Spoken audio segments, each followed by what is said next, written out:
जिडवाना थाना पुलिस के द्वारा लगातार एक बड़े गिरोह पर कार्रवाई की जा रही है। इस गिरोह के 4 सदस्यों को पुलिस ने अब तक गिरफ्तार कर लिया है।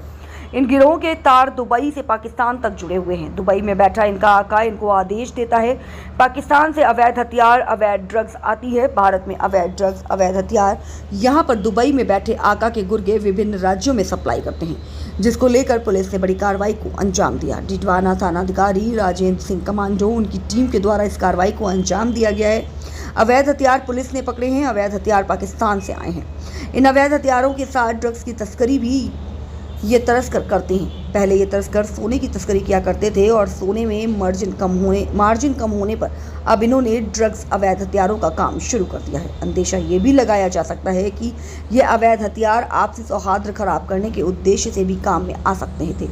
ऐसी भी सूचनाएं पुलिस के सामने आई हैं। इस पूरे मामले को लेकर राजस्थान की जिडवाना पुलिस ने पंजाब में डेरा भी डाला था और डेरा डालकर कई इनपुट वहां से जुटाए थे और इन्हीं इनपुट के आधार पर इस बड़ी कार्रवाई को अंजाम दिया गया है। इस पूरे मामले की मॉनिटरिंग जिला पुलिस अधीक्षक Hanuman Prasad Meena, additional SP Himanshu Sharma, DSP Dharm Puniya कर रहे हैं और कार्रवाई राजेंद्र सिंह कमांडो कर रहे हैं। इस पूरे मामले को लेकर डिडवाना कुचामन जिला पुलिस अधीक्षक हनुमान प्रसाद मीणा के द्वारा एक प्रेस वार्ता का आयोजन कर इस पूरे मामले का खुलासा किया गया है। अंतर्राष्ट्रीय इस गिरोह का पर्दाफाश किया गया है। एसपी ने इस पूरे मामले की शुरुआत से लेकर आखिर तक की संपूर्ण जानकारी दी है। एसपी ने बताया है कि 12 जून को एक कार्रवाई की गई थी मौलासर में, जिसमें ड्रग्स के साथ 2 लोगों को गिरफ्तार किया गया था। आदिल और अरबाज से अवैध मादक पदार्थ बरामद किया गया था। इन्हीं तस्करों की इत्तला पर मोहम्मद इलियास को ड्रग्स के साथ गिरफ्तार किया है। इस मामले की जांच डिडवाना थानाधिकारी राजेंद्र सिंह कमांडो कर रहे हैं और थानाधिकारी की टीम ने लगातार मेहनत करते हुए अमरजीत सिंह नामक व्यक्ति जो पंजाब में रहता है उसको गिरफ्तार किया था और लगातार इन सभी की पूछताछ की जा रही थी और टेक्निकल टीम के माध्यम से इन सभी के मोबाइलों का डाटा रिकवर कराया गया, जिसमें कुछ हथियारों की फोटो व अन्य सामग्री मिली थी, जिस पर इन आरोपियों ने गहनता से अनुसंधान किया गया था। उसी के परिणाम स्वरूप आज ये बड़ी खेप करीबन 5 पिस्टल, विदेशी पिस्टल हैं जो इनसे बरामद हुई हैं। 2 पिस्टल चाइना मेड हैं। ग्लॉक पिस्टल, नोरिनको जैसे आधुनिक एवं घातक हथियार भी आज जब्त किए हैं। लगातार मामले में पूछताछ जारी है और कई चौंकाने वाले खुलासे हुए हैं। इनका जो मेन सरगना है असगर अली दुबई में बैठा हुआ है और यहाँ शेरनियाबाद का रहने वाला है। वह लगातार इन लोगों के संपर्क में है। कई तरह से खुलासे हुए हैं और उनकी चैट में ये तथ्य सामने आए हैं कि वह कहता है लगातार आप जितना चाहें उतना काम करिए। हमारे पास 5 किलो ड्रग्स तैयार पड़ा हुआ है, अपने कस्टमर ढूंढिए, आप कहोगे तब इनमें डिलीवरी दे देंगे। कि हमने 12 जून को एक कार्रवाई की थी मौलासर में, जिसमें हम 2 लोगों को अरेस्ट किया था, जिसमें आदिल और अरबाज थे, जिनसे करीबन 8.5 ग्राम स्मैक बरामद की थी। उन्हीं की इतला पर हमने मोहम्मद इलियास निवासी शहरानेबाद से उसकी निशानदेही पर करीबन 55.5 ग्राम स्मैक इसमें बरामद की थी। इसी कड़ी को जोड़ते हुए हमारी टीम में, जिसमें एसएचओ डिडवाना राजेंद्र जी और इनकी टीम ने लगातार मेहनत करते हुए हमने अमरजीत सिंह नामक व्यक्ति जो कि पंजाब में रहता है जालंधर में, उसको दस्तयाब किया था। अरेस्ट करने पर इनसे लगातार हमने पूछताछ की थी।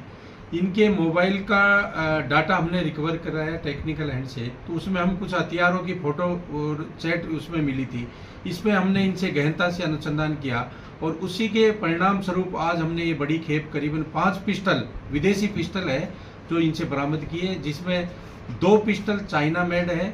एक पिस्टल जो चाइना मेड है उसका बोर इसमें जो था गन का उसका इसमें जब्त किया है। इसके अलावा ऑस्ट्रेलिया मेड ग्लोक पिस्टल के पार्ट्स भी हमने आज इसमें जब्त किए हैं। ऑस्ट्रेलिया सर, और इसमें क्या बरामद किया गया? केवल पिस्टल या कोई ड्रग्स भी बरामद की गई, नशीली खेप वगैरह कुछ? देखिए, अभी तक इनकी चैट हमने जो लगातार इसमें हम खंगाल रहे हैं, तो ये चौंकाने वाले इसमें फैक्ट्स इसमें आए थे कि इनका जो मेन जो सरगना है असगर अली, जो कि दुबई में बैठा हुआ है और यहाँ शहरानीबाद का रहने वाला है, वो लगातार इन लोगों के संपर्क में है और इनकी चैट में ये तथ्य है कि आप लगातार इसमें जितना चाहे इतना काम करिए। हमारे पास करीबन 5 किलो ड्रग्स तैयार पड़ा हुआ है, आप अपने कस्टमर ढूंढिए और आप कहोगे जब इसमें डिलीवरी दे देंगे।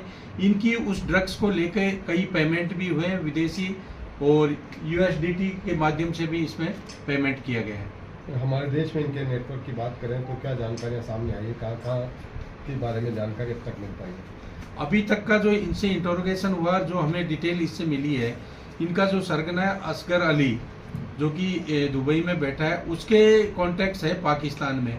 वहाँ के भी हमारे कुछ नंबर उसमें हाथ लगे और कुछ लोगों के नाम हमें सामने आए। उनका जो था लगातार इनसे संपर्क था इलियास से। इलियास अपने साथी जो अमरजीत सिंह है, जो पंजाब का रहने वाला है, उसके माध्यम से ये समस्त जो ड्रग्स है और हथियार है उसके माध्यम से ये लगातार मंगा रहा था। और ये भी जानकारी में आया था कि इन्होंने राजस्थान के अलावा यूपी में भी हथियारों की सप्लाई दी है, वहाँ पे भी ड्रग्स की सप्लाई दी है।